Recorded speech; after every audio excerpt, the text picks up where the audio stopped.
Cheers to Salud. This is Life.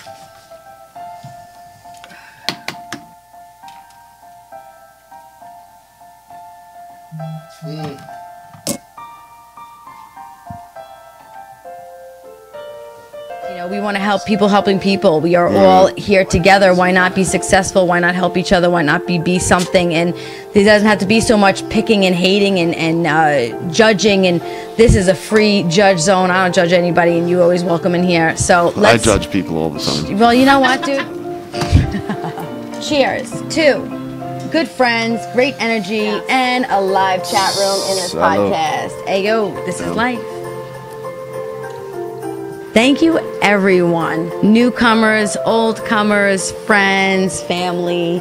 We love you all. Shout the fuck out. If you're afraid to talk to me or if I am too aggressive for you, go fuck yourself. But if you're not and you're interested in talking, you know, please pick up the phone, holler at me. And my own experiences, I left at 16. I moved out when I was 16 years old, people. I had 3 jobs, my own apartment, and I had a baby, and I had things to deal with. My husband will tell you, I am a fighter, I am a strong person, and I am Jess. There's nothing less, and he is Rocky, and he never gives me anything less, and that's what's so important. You know, I am so damn blessed to have you as my partner in crime. No, wait, wait. We don't need friends, you know why? Because we have each other. Cheers on that. Cheers on Solo. Get the fuck out of here. You're bugging. Well, I guess. I can't even take that. Get the fuck out of here. That's how we start the show, Nicole. Not putting down the sound as we asked. How is everybody doing tonight? I hope we're good. Groovy. Good. Good. What are we in 3rd grade class? Everybody good? Good. Good. We are doing good. We actually. I like crackers. Do you like crackers, or are you just saying you like crackers? I like crackers. We have a lot to discuss tonight, a lot of fun things, a lot of serious things I want to talk about, of course. Do you want that? You want to be the chat moderator? No, I'm just checking. You're crawling across, you're really breaking my concentration. And squinting, too. And squinting. Do you want it? How old are you? No, I'm just seeing. Did you want this off? Yeah. Is that ball? No, I'm just seeing what's going on. That didn't help. Well, that's how we start this. Guys, so, most of my show tonight, I want to try to be as realistic as I can be without being emotional. So, if I take a second, or if anybody needs a second, I understand.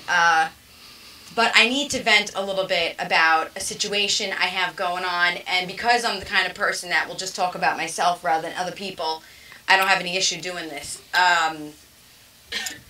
We have many family members have gone through addiction in many areas in our family, our entire lives. And we knew it when we were young. My mom and dad would tell us, like, you know, just make sure you remember that we have alcoholics and drug addicts in the family, and keep yourself, you know, in check and know what you're doing. And it's not always easy, of course. I worked in the clubs. Everybody's drinking.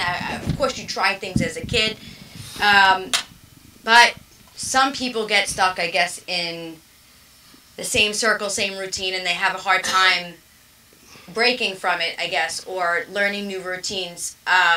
So my sister, my younger sister, who just turned 25, she's been on the streets since she's 17, and it's a back and forth with her and drugs and prostitution and other things that she does to survive. It's heartbreaking during the holidays. The only family member in New York besides my mom that really has time for her. We have other brothers and sisters, but they're not living in the state or around at the time. So we try our best, you know, to be there. I happen to put a lot of effort, you know, since 98. I just thought of, because that's when I lost my first uncle. We've lost about 13 family members from all different things, but drugs being the main factor, and cancer, of course. So she was clean for 3 times, you know, 3 years, a year each time, and went back. And she was in jail for stealing money from people's mailboxes. You know, you thought you would be rock bottom. She was forging checks. Forging checks. She was taking business checks, reprinting them, cashing them. She, you know, I want to give my sister a little bit of leeway, though. My uncle, she's actually my blood cousin. My uncle died before she was born of a heroin overdose. And her mother was smoking crack and doing heroin while she was pregnant. So when Brianna was born, she had issues, like seeing issues, walking issues, body growing different size, like her hips grow. She's got learning disabilities. So she's not a very mentally strong person. You put her next to anybody who says you want to hang out, she's going to say sure. And, you know, she was hanging out with a woman who owned a pool company who was giving her the checks to cash and then splitting it with her. Like, this was a big... And they found out, so my sister did get the lightest time she could. Is a year in a rehab jail. So trying to help her. She came out. We were very hopeful. She was a year clean and then 6 months. And from my two grandparents within 2 months span time, my aunt from bone cancer, and our dog, we've lost a few in the past 2 years. So she uses it as an excuse, and she went right back into being on the street. She overdosed right before Christmas this year. For the third time, they brought my sister back to life. She actually had died, and they had used that drug to bring her back. She was clean, you know. I think over the years, every bridge she had burned, I am probably one of the most forgiving of our family, and I once again tell my husband she's going to try, and since January, she was clean. What do you mean forgiving? More or less forgiving for the constant draining and time. I'm saying, did she do any of the other family wrong? Oh yes, Right. I mean, from stealing to sneaking people in the house when babies are sleeping, to meeting off the internet in the house, to jewelry. You know. Oh, she's money, taking personal property from the family? From many, all different people. Yeah. You know, but mostly family, you know, and I was never a thing for me because I put everything in my safe and walk around my house confident. Like my sister knows in my house, it's a little bit different. So I've never actually had her take anything from here, you know, but it's hard because, you know, Christmas, Thanksgiving, you know, New Year's, and she's sitting by herself at a sober house on a couch, and none of my family will invite her around but me.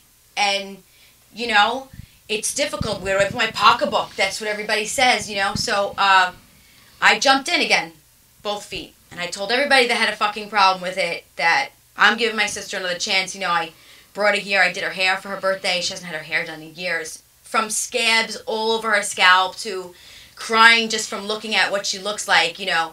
I have sympathy for my sister and compassion. This is not something easy that I know she's not going through. You know, I have done drugs in my life. I don't give a fuck. I've tried shit. And I also smoked cigarettes for about 20 years. I threw them out the window 5 and never picked them up again. I'm not saying what she's going through is not hard. But it's a choice that you make. You know, and she was clean for 3 months. So, you know, being a person that was a drug addict, right? I'm going to say, when you want something, you know, you want it before you even have it in your hand. And she started to set herself up, and on her birthday she said to me at dinner that I would never understand the feeling of how good crystal meth was. And she looked at me and said, I'd like to see you try heroin and not want it. And I looked at my sister and I was like, but I would never try heroin. You know, like I looked at her and I'm like, why are you so, like, why is that so okay to say, you know? Well, a lot of people with that, I mean, they get eased in through, you know, a sprained ankle, pulled teeth. They like the feeling of the Vicodins, or, you know, it's a drug to easily get mistaken for, as far as it not being the power it has over people. Right.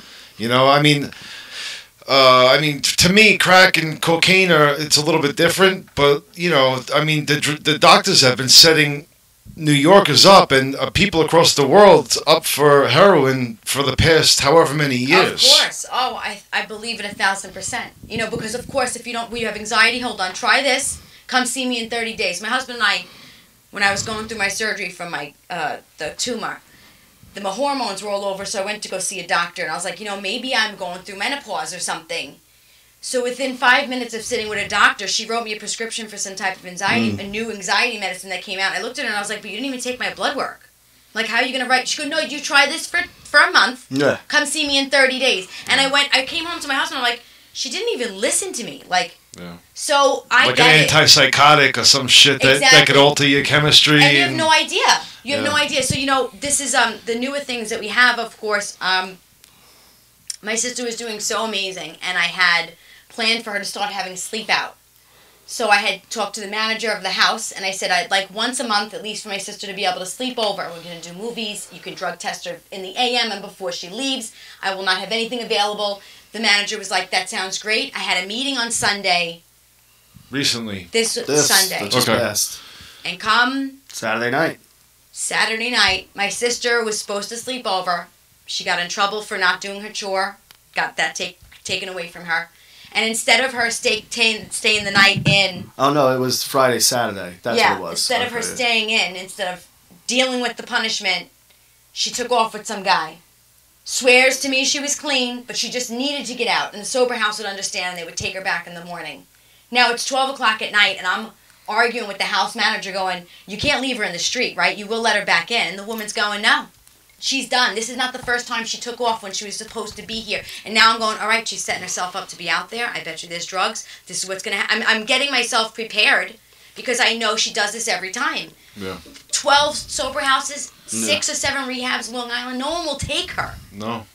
Because now, she's a liability on people that are trying to get sober. Yeah. It is bad. And I know it's your sister, but they can't let her in because now it's...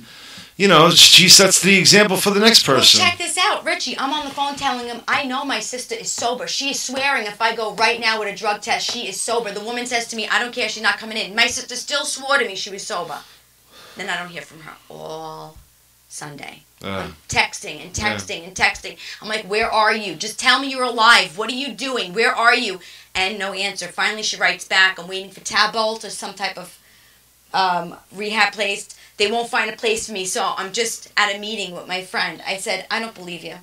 I want to come to you right now, and I'm bringing a drug test. And we'll find a place. You come with me. We'll find a place. What'd she say? She ignored me for hours. And she wrote me back and was like, I'm in meetings. I'll call you when I get out. I said, Brianna, I want to answer right now. Are you using alcohol, drugs, anything? What have you done? And she wrote, it was just one bag. And I didn't ask for it. And I was so sad for her. I'm sad for her. I'm not sad for me. I am so sad for her. There's nothing else after that. So now this is the 3rd, 4th time. We're at almost 10 years she's in the street. What do I do? I let her freeze? You can't do anything. They know better than you. In their head, they know better than you. There's nothing you can do. A drug addict only can be helped when they want it. Yep. If they don't want it and they're going to go and do what she's doing, there's no helping them. Until they go, what the fuck is my life? How did it get here? And then have that realization, or it ends up 2 other ways. I'm worried she's going to wait and then do a lot. Yeah, well, that's, she takes time off and then she goes at it again. I'm like, I'm worried she's going to forget,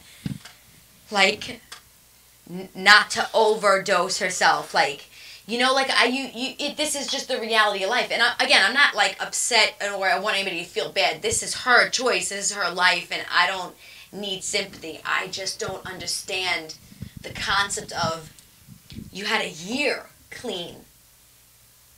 3 times in jail. You slept in the streets of Mastic. I dropped off pillows and blankets to shelters. I can't tell you how many times. I want to give her everything. And when I said to her today, I'm like, Brianna, I'm sorry, but I need to remove you from my life. I need to think of my children, my family, and I can't have you here. And she was like, I wish you would come to a meeting with me to understand my disease. Can I chime in right there? Go. I know at AA meetings and NA meetings they teach you it's a disease, it's a disease, it's a disease, it's in your family, it's in your family.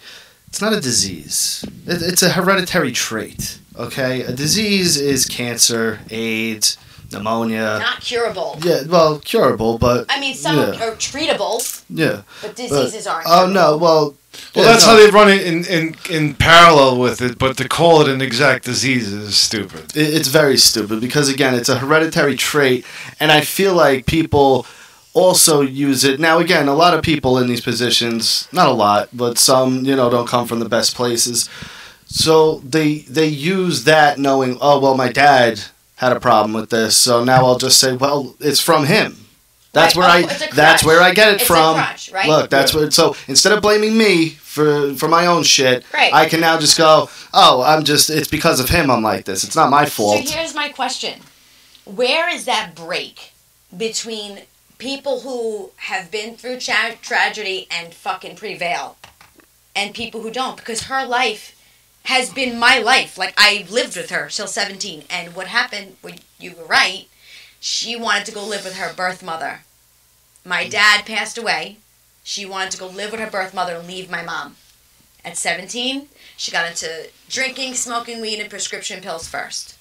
And then that wasn't enough because, we have addiction in our family. It's one thing to control it. It's one thing to be functioning. Again, I'm not here to judge. Anybody has their own life. Well, listen, the break for you is the point where you talked to her on the phone, and when she decided to go back out on the street and said that she was doing that one bag, your break is right there. Like, that's where you stop. Yeah. That's where I did. I know it's sad for you, and all you could do is, I don't know if you believe in Jesus, all you can do is pray for her, and that's your break, though. That's it. That's all you can do. You can't do anything else. Right. But you know the expression, wear your heart on your sleeve? Jess wears her heart on her side, not just her sleeve. No, I understand that. My family happens to be my crutch. I mean, I have not much left. I really don't. But she can't help somebody that doesn't want to be helped. And being in that position, listen, if I want to go out there and do shit, like, I don't give a fuck what the fuck you say. I'm going to go out there and do shit. Yeah. I get it. But what I'm saying... Right, but let me ask you, all right? If you had in front of you constantly people who are dying from this... I have. Right? Her own birth father, her birth father's brother, her other uncle... Like, you're talking about mad people in our family have either alcoholism or a drug problem. And you look and go, this is probably where I need to... I limit myself. I will not have a glass of wine before 5 o'clock. Of course. If I'm cooking dinner, I'll have a glass of wine because, it's always... It's just one. Yeah, but everybody that does heroin knows that there is a chance that... Listen, I know if I do dope, I know that no matter how good it is or not, I know that it could kill me. Those are the chances that I take. That if not, then so if I don't want to die from doing heroin, that gives me the choice to do OxyContin then, because now it's prescribed controlled milligram. Right. Or methadone. So now I have a choice of not to do heroin or to do Suboxone or to do, but it's still the choice of me making to be hooked on opiates again. Right. So it's just keeping you there. So all I'm saying, it's telling you what you can take. It's her choice, and you can't be a part of it. So you just have to sit there and pray for the best for her. That's it. But you can't go on the road with her and. I'm not. You know what? There's nothing you could do to make her realize that she needs to stop and what it could do to her. Right. Well, I obviously can tell she knows what it could do to her. I don't know how many friends she's buried in the past couple of years. I'm not probably even joking. a lot, and I know it because we all have buried them. She would post all the time, and I'm going. You see that this is there's no end to this, but that no matter how long it takes, it's gonna fucking kill you. You know, and the most addicts, like, they don't care because they have nothing going for them, but they don't give themselves a chance to get something good going for them either. And if you are hooked on drugs, like, give yourself a chance to find something you enjoy. Get yourself. There's not just you waiting around just to get high again. Just work and there's better things out there. You just got to search for them. I really wish that she would see all the amazing qualities in herself that we see. I mean, my sister is CPR certified, child care certified. I would trust her with my kids even now before a stranger. That is how amazing she is with children. She is, you know, a sweet person. She's loving. She's caring. It's just... Rocky, how many good people have we known that dope is taken from us? And how good of people are they? Yeah. They're the fucking best people. Pretty much my brother, my cousin, Mike, Dougie. Everybody. This affects everybody. And they're, you know, these are not dirtbag people. They're fucking good people. It's just unfortunate. It's really... You know what it is that I always looked at when it came to heroin, too? Like... It's not like you're smoking it or you're even like sniffing it. You're injecting something into your body that honestly you really don't know what it could be. I mean, hopefully, it's heroin, and 9 out of 10 times it is. But there could be that one time where there's something mixed in there. They always have those, because who's cutting it, who's putting. I try to tell my daughter. My daughter luckily wants to be a police officer, so I got time to deal with my other two. But I tell Anna all the time, you want to know what something is? Fucking ask me. I won't lie to you. I'm not going to tell you anything you're going to hear. But no. Why don't we look into it? You know what they put into that shit? Anything they can. They might even put fucking bleach powder because it fucks up your brain a little bit and makes you feel like you're high. Who knows? People are just trying to make money, and you are the fucking dog. You are the test dummy. That's it. You know? And there's nobody that cares about you out in the street. It's all about if I hang out with her and I can get her some, then I can get some, and then they can get some, and we could all get some. It's a big fucking circle of... just fucking shit. And I just wanted to vent today because today was the day that she was honest and told me that she is. And she's been on a 2-day binge. And, Kay, I'm reading her in the chat. She's had some crazy shit going. She said, I've tried to help my sisters, but at this point, I don't know if I can handle the extra stress. For the first time in years, I didn't call her, one of them, for her birthday. And then she writes, 2 of my sisters have lost their children in the last few months. Jesus Christ. And not dead. And it makes me sick. My dad and stepmother have 2 young children of their own and now have 6 other babies, 6 and under, from her 2 other sisters. That is like... And God bless your parents. Yeah, exactly. At least, Jesus Christ. There's someone there to take care of them, that gets crazy. And it's the truth. And I always say, thank God my sister has a shot. Yeah. She has to get, this shot. I don't know. I just wanted to vent for a little bit, get it out there, let everybody know, keep your eyes open, I guess, and I'm going to just send prayers my sister's way. I guess I hope she finds somewhere to stay. Yeah. I don't know. Well, just hopefully she finds the light, There's something that there's better out there for her. There's something about that fucking dope that just hooks. You know what? It's not even just the dope, I think. It's more or less the continued atmosphere of the people who do the dope because they're really sweet. You know what I mean? You ever seen the movie Candy?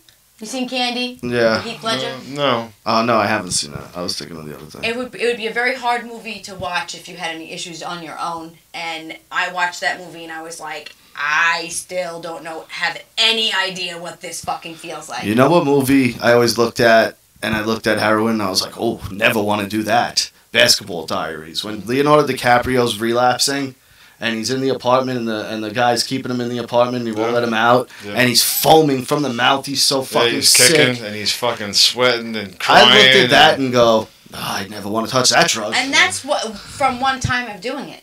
You do it one time. You can get hooked from the first time. It's just a part of it. If you like it, I mean... You won't. No, but they say the physical addiction can happen the first time. Yeah. Really? Yeah. With heroin, I never heard that before. Yeah. It's pretty crazy, and it is an epidemic out there, and I actually feel so much better. I feel like I kind of got a lot out. I've been venting all day, but just kind of crying to myself, and everybody's been consoling me, but, it's nice to get it out and just hear other people's opinions, and then if anybody else is out there struggling with that, I give you power to relieve yourself, because this has been years that I'm chasing after my sister, trying to help her, and I need to realize that I can't do anything she doesn't want to do. Yeah.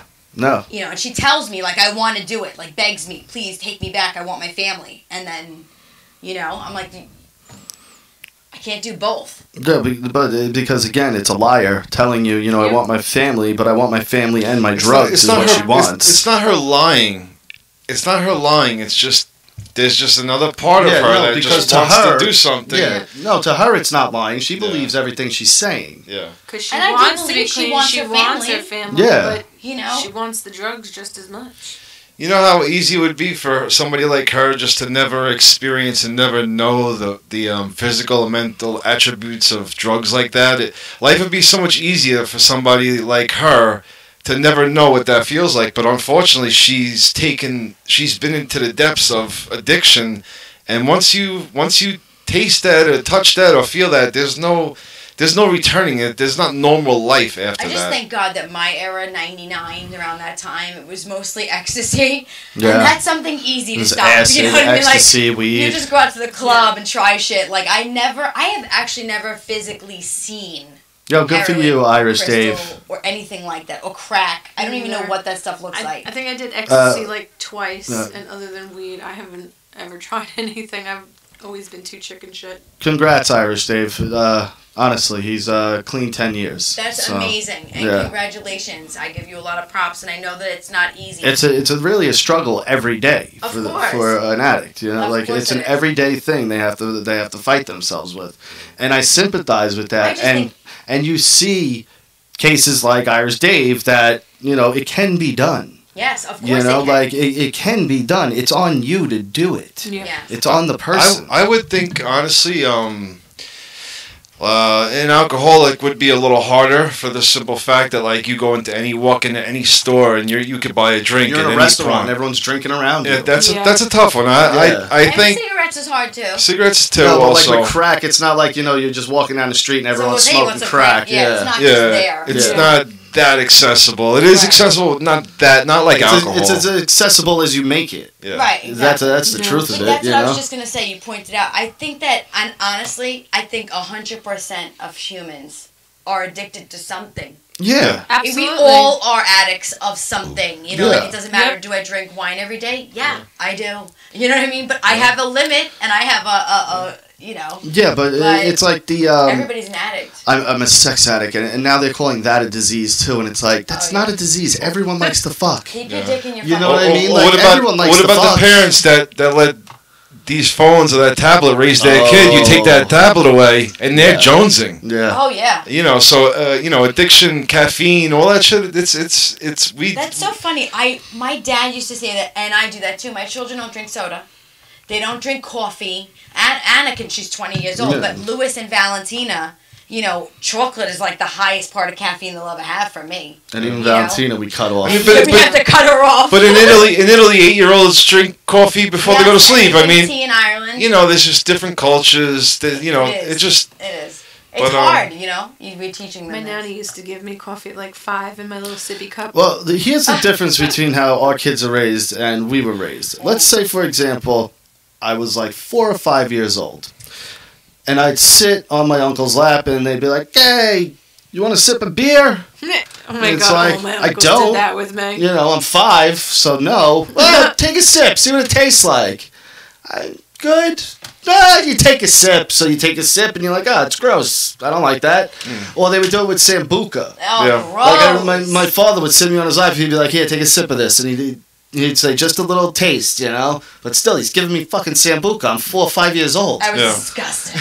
And it probably shied you away from alcohol than anything. Yeah, most likely. Because I was never a big drinker. My parents. I'm still not a big drinker. They would never show me anything. They would say they didn't smoke weed, they didn't drink. Yeah. I remember my grandfather. He probably drank all the time. They feed him alcohol. They can't get him to drink later. They don't let you drink, and then you drink. Yeah. It's you just never know, man. It is what it is. Everybody goes through shit fucking hard, Everybody, I guess, has their own stuff. But that's a good place here. This is life. We talk about it. We love everybody, right? This is all part of the fucking show. When I was a kid, my grandfather would put his cigarettes down, and I'd take them and puff them real quick. Ew! I was like 6 or 7 years old. Please don't tell me you're one of those kids that picked up cigarette butts outside of school. No. Yeah, how about this? No. When I was 8 years old. When I was like 6, 5. I was so really young, and he would just drop it, and I'd pick it up and go. We'll beat this. How about at 8 years old, I used to paint my grandmother's toenails. What? That's cute! Richie, that's cute. That's Is that true? How do we go from true? taking sips of liquor? Yeah, I know. That was just something. My grandmother's toenail. Yeah, because that's how random I am. This is true? Me and my cousin Michael, yeah. That's the That is respect I will adorable. always have for you. Yeah. That is so adorable. That's amazing. That Yeah. really is adorable. I mean, that's really cute. What would what color would you put on your nails, sweetheart? Well, no, she would give us a color. Yeah. No, she'd give you all we- mani pedis. We'd paint it. Well, She'd no. braid your hair. Well, there was not really. There were all crusty Yeah. feet my grandmother had. You know, So Oh my you God. try on all the That's even jewelry better. Yeah. and wear Yes. heels in the mirror. He was a team player. so Yeah. we would have to paint our crusty toenails. It was horrible. Oh my God, I love it. Actually, I love you want to it. hear a funny story? I remember I was at my friend's house. I think it was Thanksgiving, right? And we were young. We were maybe like 9, 10, somewhere around there. Maybe 11, the oldest. And his whole family's there, and his grandmother is sitting at the table, and they have one of those tables with the drape. So we were underneath the table, and his grandmother's sitting there, and he goes, "Should I poke her?" I go, "What?" What? He goes, "Should I poke her?" You know, and her legs are now sitting there, and he's like, and I'm like, "This is really your call, bro." I'm like, Your grandma. Oh God. but What now, is it gonna like, be like but when she's Rich, face, he's excited. as a boy, He's like, no, open it up. as a boy being the spectator, Yeah. now I'm going, yeah, let's see how this plays out. Yeah. Oh, He ended man. up doing a quick jab, and we fucking bolted out from the table. And That's she so was like, funny. "What are you kids doing?" That's so funny. great. Oh man. That's All a right. good one. I'm going home, guys. I All love right, you. Rich, Yeah. wait. You love me how much? Why? You got something? You got something for me? Present? I wanted you to give me a little bit more wine. Oh, not that much. Chill. Come on! I'll be right back. Will you? I'll be right back. I'll do it. Oh, she's the best. Yeah, all right. Obviously, Maybe you look she's like a piece of shit. Fine. Outdo me. We'll unplug that one. Literally, just just that, like that much Do you more. want another ice in it? 2 hours, please. All right, everyone, give a warm round of applause Thank for you Richie. for staying, Richie. We Richie, love you. everybody. No, for real. Thank you for staying. I love your perspective. What, are you staring at yourself? No, he's reading the chat. Oh. So, let's jump on to other things, Rich. I love you so much. You're the best. I appreciate you. Let's go on to other things really quick. I want to talk about this really cool. So, I always wondered. I Right. wonder, oh. wonder, who wrote the book of love? You see? And I was going, la la la la la. Oh, I wonder why I No. love. I walk 1,000 miles. I know Yeah. I would No, walk no. 10,000. Okay, so I was reading up because I always wondered. Da-da-da. Shut the fuck! I always wondered when, you're watching these sex scenes and stuff during movies, like, I want to know how the guy's dick's I not wanna hard know. when they're rubbing and they're naked, and I want to know, like, do they do it? So I looked up, like, the top 10 sex scenes that people would go, I wonder if they were really fucking, and they were, right? Now, first of all, what website is this? What's is the on verification? I've never heard of this website, but let's hear the movies first before I make any judgments. This is on Decides the 10 times actors had real sex on the scene. Ready? Now, this is in mainstream movies, obviously pornos. No. Yeah. What? This is in mainstream real movies, stuff. Yeah, yes. this is, here, I'll let you read them off. 'cause Yeah, you're I'm better. saying this Yeah. isn't pornos. No, it's better. Okay, Nymphomaniac, I did hear about this one. Lars Van Trier, it had Shia LaBeouf. I did hear about this. I They believe really were. Yeah, I believe there was 2 parts in this. Is this one of those ones where I got to slide to the Nope, left and you right? go sideways. That's what I just asked. We're at 7 here for some reason. I don't know why. So anyway, it was really interesting because I'm going, there's got to be a lot of actors that you're sitting there going, why wouldn't you just put it in? Instead of faking it, the real action of, like, doing it, Okay, so you know what I mean, here would we be go. mostly believable. Okay, so we have Original Sin on here with Angelina Jolie and Antonio Banderas. Between all the caressing and nipple kissing and the fact that all 4 hands are invisible during the scene in Original Sin leads us to believe there might be some truth to the rumors. Okay, now that one's rumored. Right, that is rumored. Okay. However, Now we have a movie called Sweetback's Badass Song. Now this is a 70s movie with a black cast. Pretty sure you can tell by the name.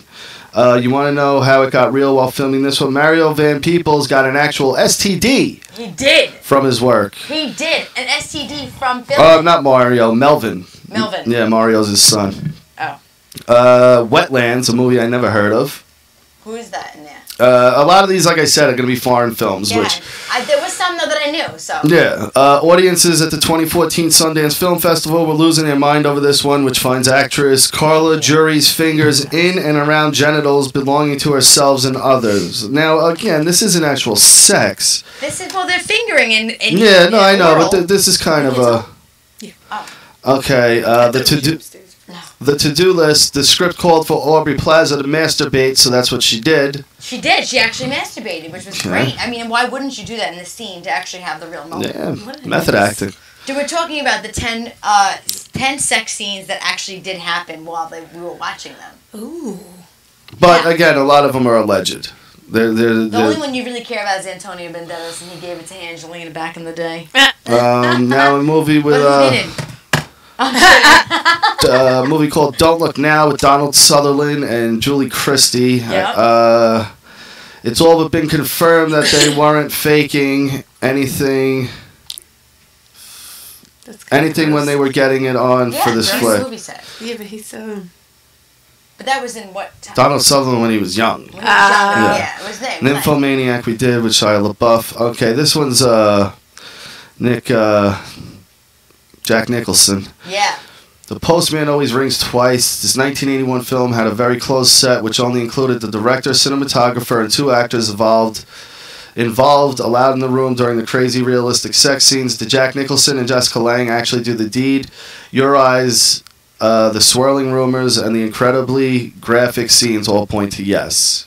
That's what I'm saying. Like, back in the day, though, I mean, again, if I was an actress and I was in a movie and I was single, if I was playing a part of that, it would be easiest to do things sexually to make yourself actually be in the moment. That'd be the best acting, is not to act. Yeah. I mean, what if the guy sucks, though? Then pretending is easier than acting, I guess. Well, you're still acting. Yes, you're right. So now you've just fucked the guy for no reason. That's one of those moments where I look at the camera and I agree. If you're an actress, you should be able to fake having sex. Yeah. Yeah, but why would you, though? What if it looked good? Because what if you're married? No, if you're married, of course. I said if you were single. Oh, single. I said Okay. if you were single. All right. Factory Girl. As Sienna Miller, Hayden Christensen have learned firsthand, actors can deny that they had real sex while filming a movie. But viewers have eyes and can tell when they're looking at actual banging. Again, this one's an alleged. You know, God bless you. Pink Flamingos. Now, this movie I know. This is a John Waters movie.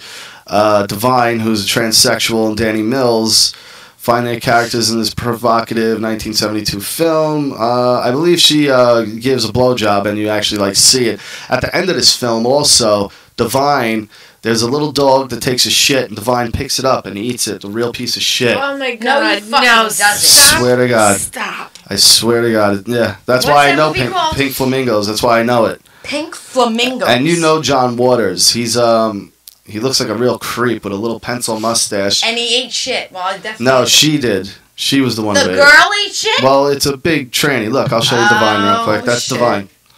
Oh, yes. Yeah. Yes. Okay. So, and then looks like this is the last one on Power. Wow, the pop-up literally goes right in front of the fucking thing where I can't read It's it. annoying pop-up. Power, 50 Cent, and... I know, I couldn't read the rest of it. It keeps popping up. It's 50 Cent and 50 somebody Cent. else. It looks like Lala. Carmelo Anthony's wife. You know, the one that was on MTV? Oh, yes, it does, but you can't read it. I can't tell if it's her, and I know You can't read. I'm Real pretty nice sure 50 she's in that Cent. show. You see, he paid for that pop-up. But, he fucking paid for that pop-up block. Yeah. He was like, I'm blocking this shit. So, yeah, I thought it was pretty interesting to find out that there were people that other than me that thought that would be the best way. Yeah, no, I think there's better ways, like acting and not having to have people forced to have sex. The other guy that caught the STD, I guess it would suck for him. Yeah, that would be terrible. So I want to switch for a second really quick because I read this. I was reading it to Rocky because when I read it online, I was like, wow, this is actually a really great program. You know, certain areas of certain states are really bad as far as crime is concerned. Mm-hmm. So... The place you're about to say isn't that bad with crime. Yes, of course it is. It's not, though. We went there. It was probably the cleanest, nicest place I've ever seen in my entire life. We did not go to San Jose. Oh, right, it's San Jose. Okay, sorry. We did not go I to thought San Jose. for some reason I thought it was Diego. No, we did not go. San Diego's different. Yeah, that's my bad. But San Jose police, which I thought this was a great idea. I mean, of course we don't want to buy fucking guns that are on the street, but great idea that the police department is offering anybody who turns in their gun, like we'll give it to them. They'll give you up to 100 for handguns, rifles, and shotguns, and up to 200 for assault rifles. So even if, let's just say, you know, you're trying to not do the bad things, and you're like, you know what, fuck it, let me get rid of this stuff. They're offering clean, no attachments. No questions asked. No questions asked. No nothing. Give them the gun. That's kind of crazy. To get it off the street. I mean, crazy, yes, but I mean, it's rather than gun No, but control. now you're going to have a lot of people robbing people just to get their guns and to go sell them. No, I don't think, you know, obviously, I would never want to see somebody doing something No, but like I'm telling that, you, like, again, criminal-minded, baby. I've been around dirtbags. That is going to... you're telling me that this will now turn into, like, a negative thing? Of course it will. People will try to rob people for their guns so they can go sell it, make a couple $100. I was just thinking the same Then exact go thing put the that- way you said it. Yeah. Really? Yeah. Oh, my God. See, look at me, having faith in people and humans. I'm going... They're going to just handle this. No, humans are trash, baby. Yeah. Humans are They're going to trash. make money and sell their guns and get them off the street. No, No. right? No. Am I the only one that thinks that? I always think the worst of people. I never You do think the think best that of way. people. That's You pretty have crazy. to. Because most people are shitty. It's a fact. And a lot of people put on a facade of they're good people, but they're not. Yep. They're not. I guess, I mean, I don't know. I don't know. So, I thought that was a great thing. I was mentioning it, San Jose. I'm shouting out. I thought it was a great thing, and now you guys just fucking ruined it. Now No, I'm thinking that the on thieves are paper- going to be even more thievers. On paper, it's a great What are you idea. watching?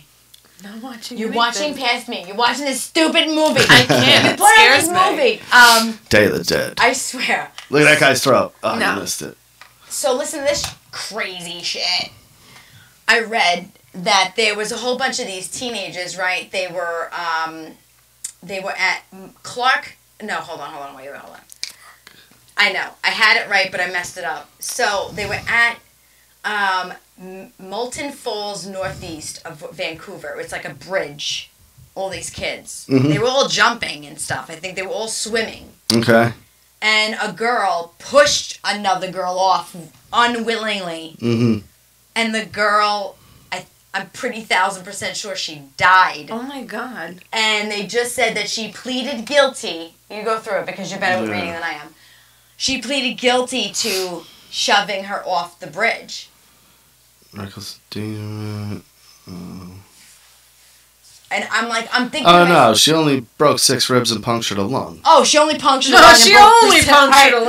lung. Yeah, but that's not Well, at death. least she's No, not but dead. still, Thank I mean- God. They did it on video, though. Yes, and then Yeah. this girl got in trouble for Did it. they show the video on here? That'd be dope. Go ahead. I'm sorry. Well, But she I'm- should get in trouble. That's what happens when you do stupid things. You don't just push somebody. Absolutely. I 1,000% agree. I mean, of course, you don't want... And if they're not expecting it, not even... She's lucky that girl didn't die. She absolutely is And then right. she would have I'm had to thinking live with that for the rest of her life, knowing, shit, I just tried to be funny and push 50-foot somebody. drop. And That's then a fucking far drop. Can you guys dude. handle 5 minutes for a second? I need a second.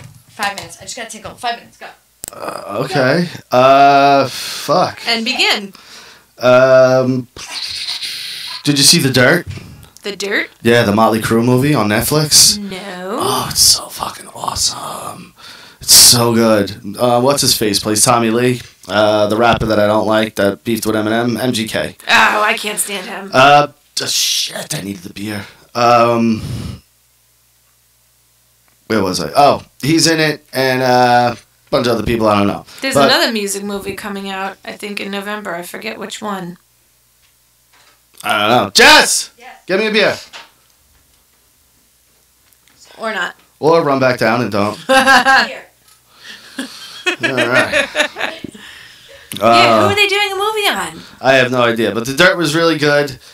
I even liked MGK in it as much as I dislike him as a human being and rapper. But and it just shows how awesome Motley Crue is. And if you don't like Motley Crue, you suck. And Nikki Sixx is a badass motherfucker and a genius. Actually, I didn't know that Motley Crue was like one of the first bands to go, let us out of our contract. You don't have to pay us, but we own our music. And that's what they got. And they ended up owning the rights to their music. Yeah, dude, they were fucking just reckless. They were the worst. Breaking TVs. Throwing them out windows and smashing people's cars. And they were fucking wild. The worst. And besides licking piss off the floor. No. Technically, he didn't because he didn't get a chance to. Because Ozzy did it. Ozzy licked it off. Yeah. That's right. There's the famous story of Ozzy and Molly Crew was sharing a hotel. And they were trying to one-up each other. So Ozzy went out there. And he's like, you guys got any blow? He wanted to do some blow, and they didn't have any. So he goes down on the ground, takes a straw, and sniffs the line of ants. Then he pulls his dick out in front. Yeah, no, Richie's. Then he pulls his dick out in front of everybody around the pool, like it's a public pool. Pisses on the floor, goes down, and starts licking it. So Ozzy? Yeah. So Nikki Sixx goes over and starts pissing and goes to go down and lick it, and Ozzy pushes him out of the way and starts licking up Nikki Sixx's piss and Ozzy's piss. Yeah, disgusting. Didn't one of his bandmates just pass recently? Who? One of Ozzy's, like his guitarist or somebody, or his drummer. His guitarist is Zakk Wylde. I know he didn't die.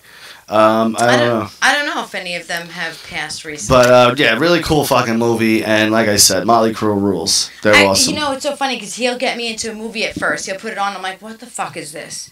And he's like, oh, it's this really great movie. And I'm like, oh. I have to give my husband 7 out of 10. 7 out of 10 times he'll pick a good movie. But there's those 3 times that me and Anna are looking at each other like, what is this? Like, you know what it is? Because that's how I felt about that movie I watched with you guys like a month ago. Oh, no. The Hobo with a Shotgun. That one's not... Hobo with a Shotgun? Don't judge me for that choice. That was Rocky's. But, here's the thing. Like, I get a little too comfortable because when they like something that's outside of their box, I go, oh, okay, good. So now I can bring them here.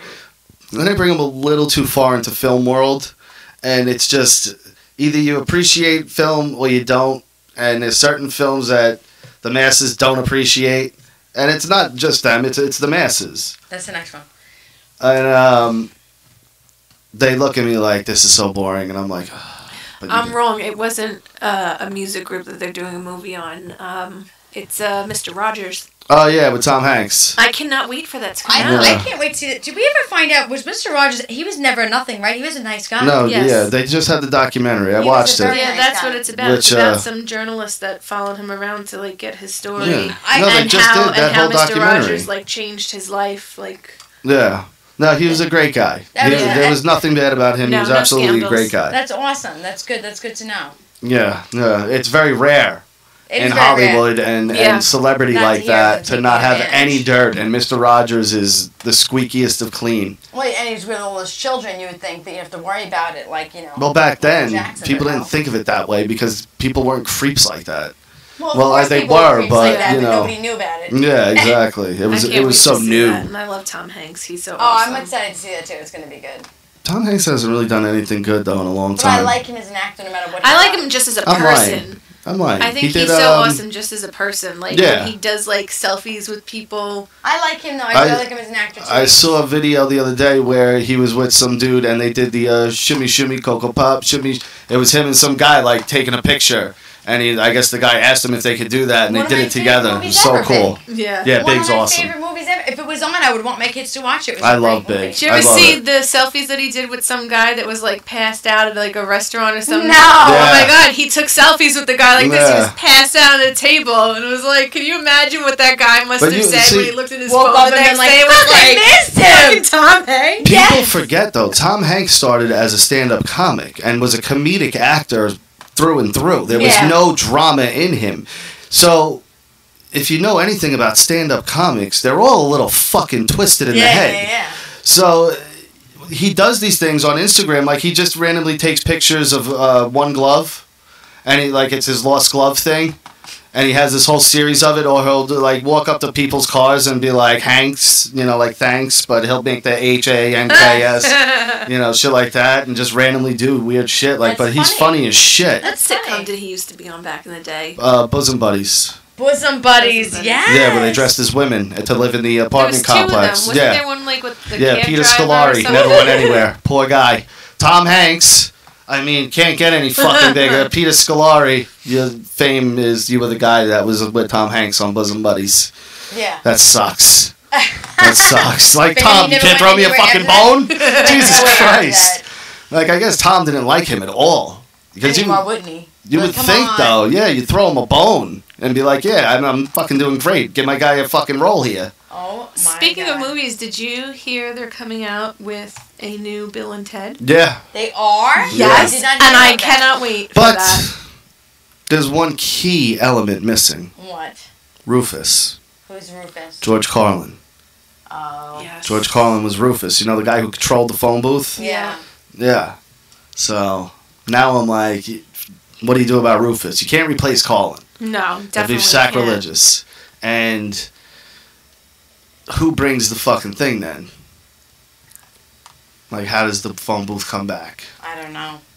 You know what's going to be interesting is to see, like, the kids of this generation be like, what the fuck is a Bill phone and Ted? booth? Right. Oh, yeah. My Wow. God. Yeah. They're like, Dude, what they is have that? no idea what a fucking phone booth is and pages. My son didn't even, yeah.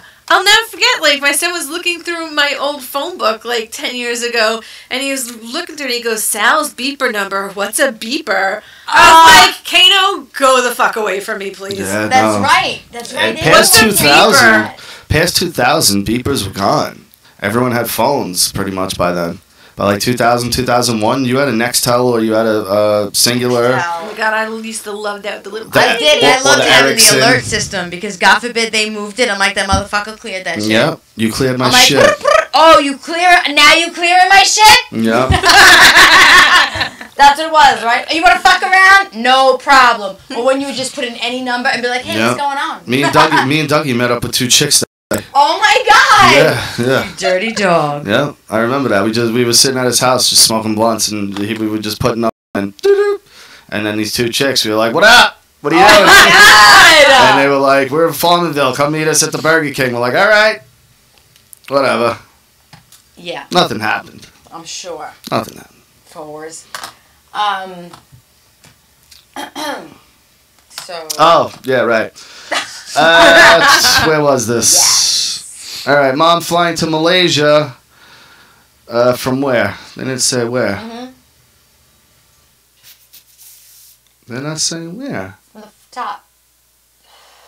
From. There's no denying that traveling can be stressful. There's so much to remember from your passport and tickets to your Wait till holiday. you hear this, Nicole. But one thing, yeah. But for one mom, flying to Malaysia, this anxiety-ridden nightmare became a reality. All right, so long story short, this woman got on a plane, forgot a kid at the terminal. Oh my God. Left her baby in the sitting where everybody sits.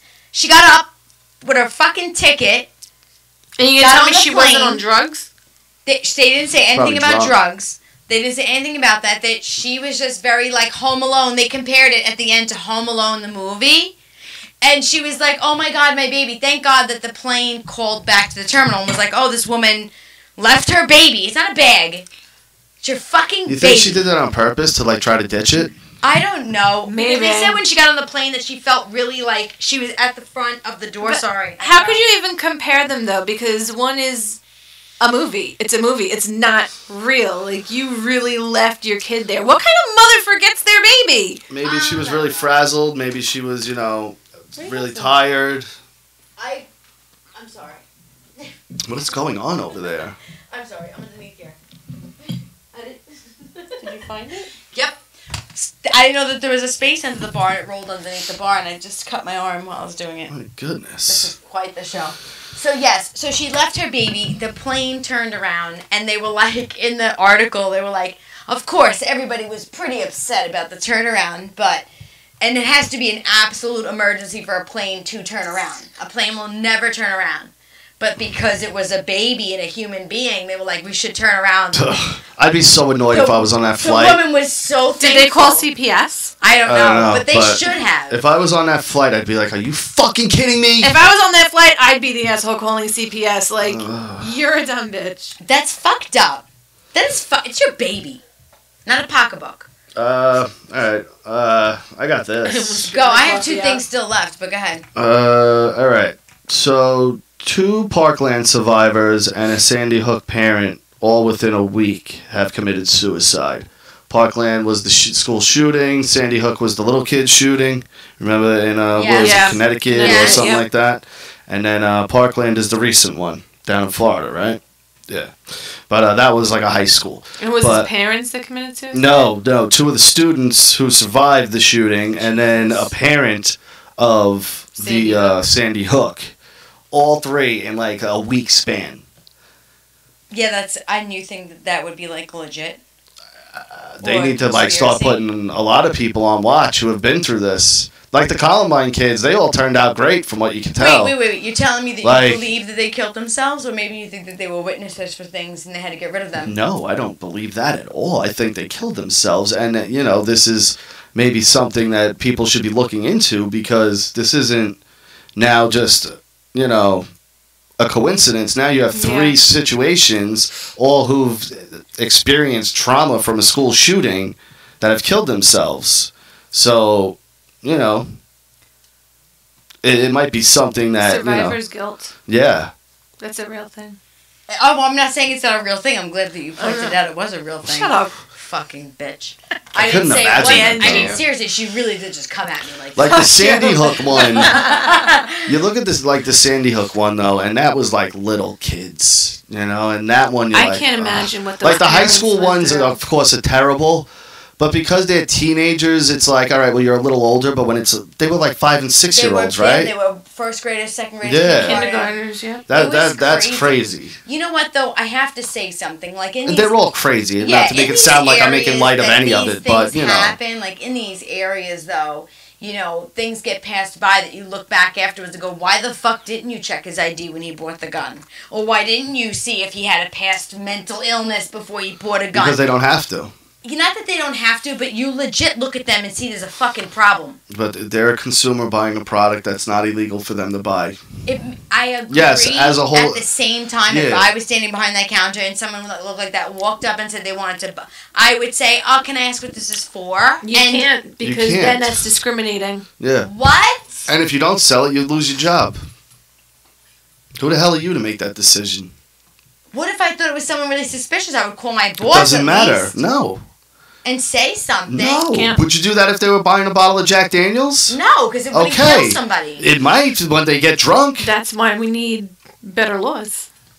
Gun laws. Yes. You just need stricter ways of getting... We need stricter background checks. I agree on the background checks. Yeah, the same way people say like, you're trying to take handled. our guns from us, but no, we're just trying to make sure that they stay out of the hands of the wrong people. The same way handguns are handled is how all guns should be handled. There should be, you go to the precinct, I'm sorry, you fill but out the assault proper... rifles, nobody should have access. No, that's bullshit. Listen, no. I feel that everybody who goes through the scanning and the learning and the licensing to get what they need to get to protect themselves, if I was actually able to shoot a gun like that, I probably would want to. We were talking about already going to a range and getting licensed to carry because of ourselves, of our family. Not to carry, just to license for whatever we decide. I might carry. You never know. Don't fucking stress me. But no, for real though, I think that it's important that everybody knows who you are when you're getting into that kind of atmosphere. But no matter what you do, it could be a fucking water bottle. If somebody wants to do something, they're going to hurt somebody with what they have. Yeah, I could smash that glass and stab you with the stem in the neck. I agree with you with that, but I feel like most of those mass shootings were done with assault rifles. And yes, they're going to go and they're going to find a way and they're going to get a gun and they're going to do what they want to do anyway when they're in that frame of mind where it's like, okay, I want to... Nicole, let me explain something to you real quick. Not to cut you off, but an assault rifle is no different than a handgun. That you have to pull the trigger every time. Assault rifles don't hold down. That's fully automatic. Assault rifle is semi-automatic. All these guns in these situations are semi-automatic guns where you have to squeeze every time. So there's no difference other than me having to throw my clip in a few more times than I would on an assault rifle because it holds more ammo. It's the same exact thing. I can walk in and kill just as many people with a handgun as I can with an assault rifle. You really can. If you bang, bang, bang, bang, bang, bang, bang, and with an assault rifle, it's bang, bang, bang, bang, bang. You still have to squeeze every shot. So there's no difference. So if you're going to say, I understand that people are like, well, there's guns for hunting and protect, but this is the gun this guy likes to shoot. Just like you like to drive this car, and right. I can run you over in this car. I like to drive this car, and I can run you over in this car. You're right. As long as it's not fully automatic, it's all the same in the grand scheme of things because, it's as fast as you can squeeze your finger. So whether I'm shooting an assault rifle or I'm shooting or how fast I can load it, because a shotgun, you have to load it. You can only get an X amount of shots. A handgun, you can get 16 shots in a round. And an assault rifle, I believe it's 30 a clip. So that's really the only difference here is how much ammo the gun can hold currently without having to reload. It's really all it is. But they don't explain it to you that way, and then they start throwing in fancy words like bump stocks and muzzle flash reducers and whatever, and everyone starts hearing these things that they, again, don't really know about, and it doesn't improve anything. Bump stocks don't really make you shoot faster. It's just so it's an accuracy thing, so the gun has a way to bounce off your shoulder the right way and doesn't... all this stuff makes no difference if someone wants to fucking hurt somebody. No, but what I'm saying is people argue that there's no reason for assault rifles, but it's like there's no reason for a butcher knife then. Why have such a big knife? Right, no, I agree. That's why exactly what I'm trying to say. It doesn't matter if it's a small, tiny, teeny gun that you can pull out of your pants or pull your sock, or you have a huge gun, or an assault rifle, or a knife, or a fucking microphone, or a beer bottle. A very good friend of my mother's son just got beat with a bottle in his face on vacation, has to have face reconstruction. This is what fucking human beings do. That happened to my friend Jimmy. He got fucked up. He got a scar here that's like this. Yeah. And he got beat up, bottles broken over his face. I'm like, for what the fuck are you doing? So what the real issue is, people don't have any fucking control over themselves. But as long as you do the background check like you do with a handgun, with every gun, I don't understand why it's just limited to handguns. Because you're telling me these are more dangerous than the guns that you don't have to do this with. All guns are dangerous. Which, exactly, they're all dangerous. They all can kill you with one shot. Yes. That's all it takes. Whether it's a .22 or it's a .50 caliber, you can be killed with one shot from any gun. Absolutely. So why do we only say handguns, you need to go out and, notify the police and all the proper authorities and get a license and go through the procedure, but I can walk into Kmart or fucking whatever right now and go buy a shotgun. You should need to go through it no matter what you buy. That's what I'm saying, yeah. Point blank, period. And I'm sorry, Kay, they carry them in the school because I would definitely not want my kid going to that school if that's the case. What? Sorry. She says that she's a teacher and almost every teacher and every woman in the school carries. Where does she live again? I forgot. Yeah, but that's where she live. I'll understand if it's like Texas or something like that. If it's an area that had a school shooting, I'd want the teacher to be prepared to protect my children. No. I don't want some random person who may or may not have gun responsibility around my children with a armed, loaded gun. No. So someone walks in the school? I understand that. I get what you're saying. What happens if that teacher is the one that goes loco? What happens if she has there was a situation where a teacher pulled the gun out on the kids. He got mad. What? And pulled it out on them. Yeah, that was like a year or two ago. I remember hearing about that. Like, people are stupid. Again. You have to remember, this is a person who's paid $40,000 to $50,000 a year that you're saying you should give a loaded handgun to with your children around that has no training in it other than, I went and got one. Wait a minute. So, if we lived... Baton Rouge, Louisiana. All right, I understand now. Right, wait. Yeah. If we lived in an area that there was... If we lived in Compton, or if we lived in an area, like just somewhere we would know, okay? If we lived in an area where... I'd be homeschooling my kids. My child was going to school, and my child, I was worried about that much safety. My children would be homeschooled. No, but you know what? There's never a shooting at Compton was a bad place because typically these places happen in like small little areas. And the problem is the person doing it is usually an outcast, is usually a person who was picked on, is usually a person who was bullied. Right. And it's such a small town that it's like, well, now I literally have nowhere to go. What am I going to do? Like, we forget, we live in a big populated place, so it's not like you live in a town of however, even 100,000 people is small to us. You understand that, right? Like, absolutely. Like, that's not a lot of people. That's like, Ronkonkoma and maybe a couple other towns here. Yes, but, yes. But, in other places, that's all you have, so everyone knows everybody, and if you become the guy that everyone's like, don't fuck with that guy, no one's going to fuck with you, and now you're alone, and that shit starts eating away. You and these kids want revenge. Yeah, but you're talking about children. People who have nothing to do with your fucking problem. Nobody who has ever hurt you before. You know, well, in Sandy Hook's situation, yes. Why is it got to be so fucking, you know, like it's random? Because but Columbine, those kids were bullied and picked on horrifically from what everyone says. It's not justifying their behavior. No, of course not. But you know. it was a big factor into what they did. The fact that they were like, these kids fuck with us. Columbine? Yeah, I remember. Columbine was Dylan Klebold and what was the other one? Two guys, right? Yeah, Dylan and I can't remember. That was in what, Colorado? Yeah. They locked the doors of the school? They chained the doors up. They had like pipe bombs and shit, and they went in there. One of them had a shotgun, and I believe the other one had some form of not even an assault rifle. I think it was like almost like an Uzi, if I remember correctly. I don't remember what they had. All I know is they had like notebooks upon notebooks full of shit. Like they'd been plotting this for months. Yeah. I forget the guns exactly. Maybe it was an assault rifle. I know one of them was a shotgun. I don't remember. I watched the footage. When it happened, like the beginning I was of them. Obsessed with watching the footage. I watched the Columbine footage for probably 3 weeks. I'd get home, CNN first thing, because they were talking about it 24/7, and I was hooked. I'm surprised. I know one of them was definitely a shotgun. They had the pipe bombs, and the other one wasn't an assault rifle. It wasn't. I forget the other gun, but and they just walked in and just threw a bomb. People hiding behind tables. They'd walk up. It was fucked up. It's crazy. There's footage of it out there that you could see. Not the actual murders, but them walking around the school, and it was fucking... I remember watching that because we were in...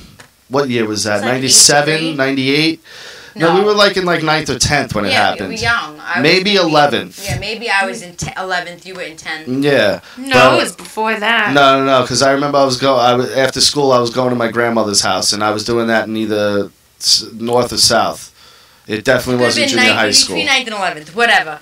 But I remember that too also. But, you know, I don't think about it and go, oh, this is going to happen in my school. Yeah. Like, you know, think about it. You know, there are kids out there that are picked on and they're bullied and they're pushed. And, like, you would think eventually someone would go, I'm not going to push on these little kids anymore because maybe they'll come fucking shoot us. You know what I mean? Like, this is what kids happens. don't think that way because when you're young, you're invincible. It can't happen to me. It's so Every crazy. kid thinks that way. Like, that just happened up the road. IHOP. Got fucking shot up. Yeah. A gang shooting a mile away from my house, right? In our IHOP. Yeah. Are you fucking like... You want to know how gangsta my grandmother is? Well, certain crowds. She was there? No, she knows them. No way. My fucking grandmother. Oh my god. And she frequents IHOP. So apparently... One of the gangs frequents there too. A gang. It was gang related. And my grandmother was like, "Oh, I know them." I'm like, "Oh my god, gangsta granny." Oh, it's gangster and also scary. I won't mess with her. I knew there was going to be problems when that Red Lobster and IHOP popped up. What? Get out of here! Red Lobster's not even over there. You wait, it's coming. Oh it's coming. What prices is that we're talking about? We're fighting about prices? Yeah, no, my law. yeah, price wars. It was crazy though watching that footage because that freaking bullet was like 2 feet from missing a baby in a high chair. Are you fucking kidding me? You didn't see the footage? I didn't watch it. I don't watch that shit. It fucking drives me crazy when I look at yeah. this stuff. It does. It drives me crazy. They was sitting there eating, and one of them walked up to them, and one of the ones sitting just went pow, pow, pow, and literally, like, the people sitting... Matter of fact, they were sitting... where the baby was sitting was at that table that we all sat at that one time when we went. Are you fucking kidding me? Yeah. Oh, Kay's a big gun girl. Oh, she's a big gun girl. She owns an AK, an AR, and she's efficient with the 30-06. Now, again, in the South... That's why Kay's my ride or die bitch. Yeah, but in the South, they are... And she's in a private pre-K, so I'm going to assume these people know what they're doing. Of course. And they all have concealed carry permits and all the right steps. So, in something like that, I would... if it was a public school, I'd be like, nah, it's not smart. Yeah. You know, I would understand but pre-K, I don't... Hey, those were those Sandy Hook kids. If there was somebody trained, like Kay is speaking, like there's a private school, they know what they're doing, you know, then yes, I probably would feel better about my children. Yeah. I would still want to see their credentials if I was a parent. Well, you got to trust the school at some point, you know what I mean? I don't think the school's going to lie to you, especially a private school. Again, if it was a public school, yes, I want to see credentials. Private school, I'm going to be like, I believe you guys. There's no reason. You got the shit under control. Yeah, you got it. Yeah. I had one thing I wanted to kind of come up with because, you know, we always have to talk with something sexual, especially when I'm in the room. You know, if you didn't know, he pimps me out to get votes for our channel. Yeah. And I spread my legs for free views. If you guys haven't seen my Periscope, it's Jrabbit55. Go check it out. Because apparently if you want to see some vag. To see some vag. So we're just attacking that rumor. You can go check anytime. I found an awesome article that I actually kind of agree with, and most of the things my husband and I do together. So, this husband and wife, they have a podcast together. And, you know, of course, yeah, we have a podcast together, but I'm not hating it, you know. This guy, Ryan, and his wife, they have a blog. It's about relationships, career, wellness, wealth, and so on and so forth. So I read this article, and he had 6 amazing do's for a successful marriage. Okay, let's hear him. Can you not look so bored? We're 10 minutes over, you know. I don't care. I want to finish this out. I have my material. No, I know. I'm just, you know, I'm starting to get a little spent. That's all. Spent? Yeah. Oh, yeah. Well, then I want to hear spent when it's 12:30 and you're trying to get the hoo-ha. Yeah, well, you know, that's spent. different. Number 1 rule, ready? No one should hear anything bad about their spouse from you. Like me talking shit, you know, to you about me and Rocky, da-da-da-da-da-da. That should be a given. You shouldn't need, like, a list of say, rules to make that obvious. He's just making an article, though. Yeah, like, relax. Come on, he's a writer. Yeah, Jesus. Whoa. Oh, no, I'm not saying anything bad about him. The guy had an assignment. He had to do it. Yeah, he had a blog, and, you know, God, number 1. Man. I'm just saying, like, anyone reading that should be like, oh, you know what? I should really. But you know what, though? When I talk shit, like, if I'm upset or Some whatever. people do need help, though. But, look, if I talk shit and you're sitting here and I'm 100%, I can talk shit all day and say, I'm mad at Rocky, we had an argument, we had a fight. She talks shit about you all the time, Rocky. I won't even look at her. Good. I won't even look at her. But have I ever once called my husband anything out of the range of disrespectful? No. And I can say, Rocky and I are fighting, I'm pissed off at this, we had this argument, we had that fight, but I don't go, he's a piece of shit, he's a fucking loser. Never, ever. I would never in my life say bad things about my husband, and I know he wouldn't do that about me either. We can bitch, but fair bitching. Fair bitching. He could say, you know what, my wife's being a real bitch today, or Jessica's a real fucking annoying asshole today, but he would never be like, my cunt of a wife, I hate her. You know, there are certain things you just do and don't do when it comes to your spouses, right? That was 1. Number 2 is over-communicate, because nobody's a mind reader. And I'm an over-communicator, and he's a non-communicator. I'm the same as you. So I want to talk about it, and he's like, I need a minute. And I'm like, well, let me follow you. And he's like, don't follow me. I'm going to punch you. And I'm coming anyway. And he's like, I'm going to punch you right in your jugular. And I'm like, no jugular. I don't. I just had that same conversation with somebody today. No, we don't actually. I was like, I want to talk things out when it's happening, and you just want to go and do your thing. He does. And that's No, why I don't want to do my thing. I want you to get away from me and let me Give me a minute. He's and like, let me fucking. And I'm like, oh, you want a pull minute? out. And of course, I'm the one that walks away and go ahead, take your minute. I'm going to go take a shower and fuck off since you don't want to talk to me. And he's like, oh, you want to talk? You know? But I am a pusher. He's not an over-communicator. But over-communicating is super important. No, it's not. Yes, it is, because we don't know what we're thinking. That was number 2. Yeah, but here's the funny part. They like to play that rule when it's convenient for them. But then, when there's something going on, and it's like, well, that's what I was thinking. And it's like, well, I don't know what the fuck you're thinking. Because there's so many scenarios where women will be like, but you should have known.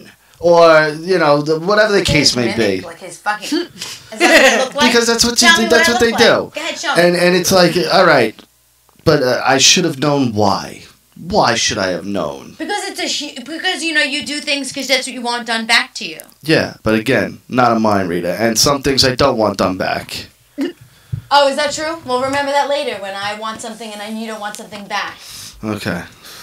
Anyway, 3rd rule: try new things together. Be adventurous. Do things you normally never do. Open yourself up to who you're married to. We do that. That's fun. That's good. Fair. That's a good one. That was 3. 4. Be each other's champion, celebrate wins, and encourage each other. Yeah. Yes, of course, right? We do that. Yeah. Of course you want to do that. You're doing great. Even though if they're doing better than you, you're like, you're doing fucking great. I love it. It's awesome.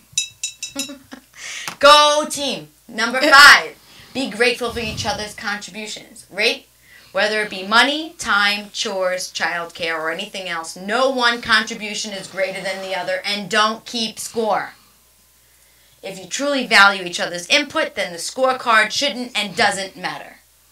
And can I just cut in? Because I have to say, Rocky, even though, like, she'll, like, complain when she's stressed out and stuff, she always makes it a point to say, like, the things that you do that she is grateful for. All the time. She better. I do.